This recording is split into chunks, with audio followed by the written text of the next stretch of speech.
This is my 1970s Montgomery Ward stereo console, and I picked this up a few months ago for 25 bucks, and it came as a bundle with a bunch of CDs, cassettes, some more records, and I was told the turntable on it didn't work, and that was the only problem. I fixed that. So here we have the main unit, and if we open it up like this, we have a radio, 8-track player. Here's a turntable. Got a bunch of storage down here I keep everything at.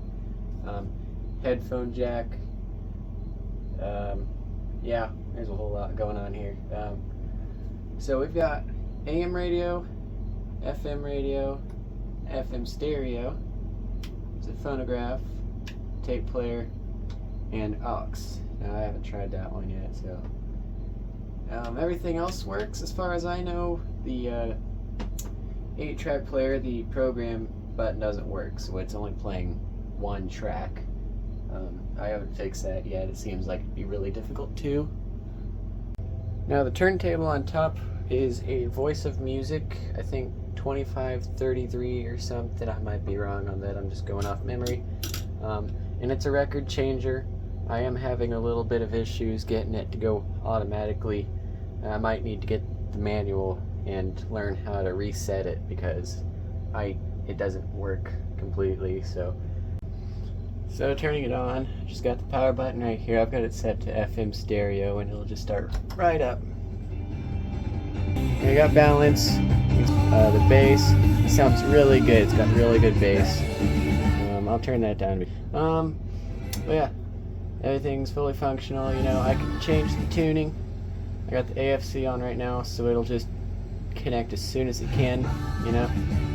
So there's that. I'll turn it back off. Easy as that. So I'll switch that over to tape. We'll do tape first. Starts right up. Let's see. I've got. There we go. That's a fun one, isn't it? So just like that. Put it right in there. Very carefully.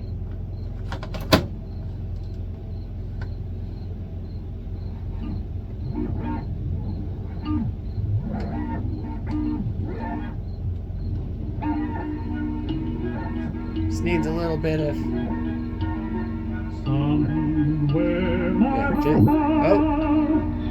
There will be songs Like that. Program doesn't work, so it'll just keep playing.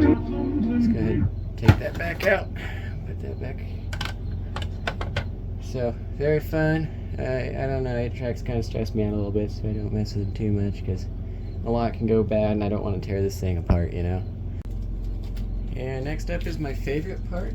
I play it a lot. Is records. I'm starting a little record collection. New record store opened up in town. It's really nice. So basically, power on. I'll switch it to the phonograph. Everything below it shuts off because, you know, I don't know. It just does that. So right now I'm actually using anti-static cleaner for the stylus. Yeah, keeps it sounding good and all that. So it's got all the controls here for the different sizes,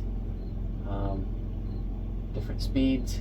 There's a Q thing. You can stack them. I don't do that because it doesn't work for me. So to turn on, I'll just flip this to on.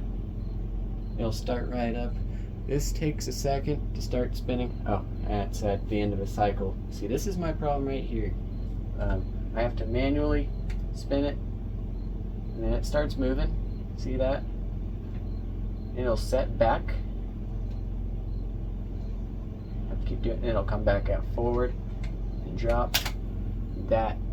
And it'll do that. Like it's trying to do something, but I'm not quite sure what it is. So I just kind of walk it through it. Okay, so now that, let me fix that. That's where I like to put my records when it's running. Now it's speeding up a little bit.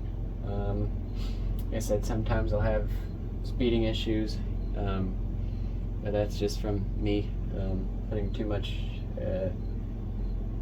oil on the wheel and all that. So believe it's up to speed.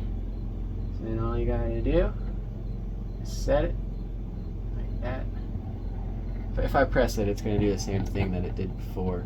So like, I have to do it all manually. The whole record changer part of it's just completely dysfunctional for me.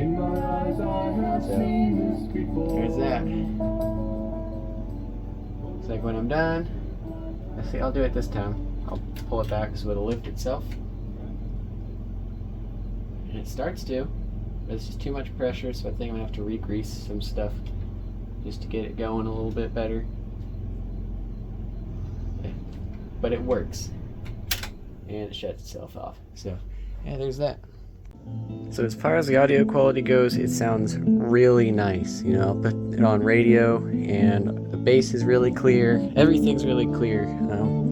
Sounds a lot better than the other radios I'm around on the day, I guess. With records, you know, it's only going to get as good as the record is. I was playing kind of a brand new record. I picked this one up a few months ago.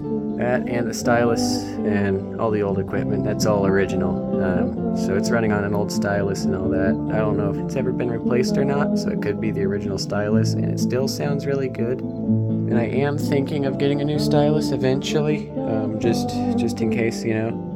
But yeah, here's the speakers. They're on both sides. It's separate, and it comes with a lot of cord, so I can like distance them across the room or something. It's just really pretty red and black knitting. But yeah, real fun stuff.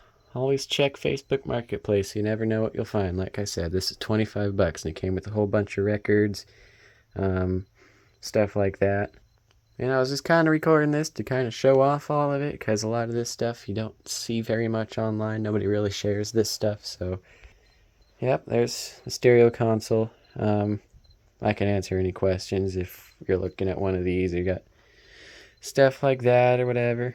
I gotta say it's great, and I'll try to keep it up to the best of my ability. You know, I'm not really good at electrical stuff and all that, but it's been pretty easy for me. You know, these things are getting up in age and all that, so it's a little bit of work to get them running, but it's simple enough. You just kind of gotta know where to look. Like seriously, I got a whole bunch of projects, all these 8 tracks I need to fix, you know. I might do a video on at least a few of these just to show off how I do it. I just did this one, it's Black Sabbath, so yep. Yeah, I know it's not airsoft, but I've got a whole bunch of these antique stuff that I'd like to share because I find it really cool, and I'm sure there's other people out there that do. So yeah, that's about it. Yep.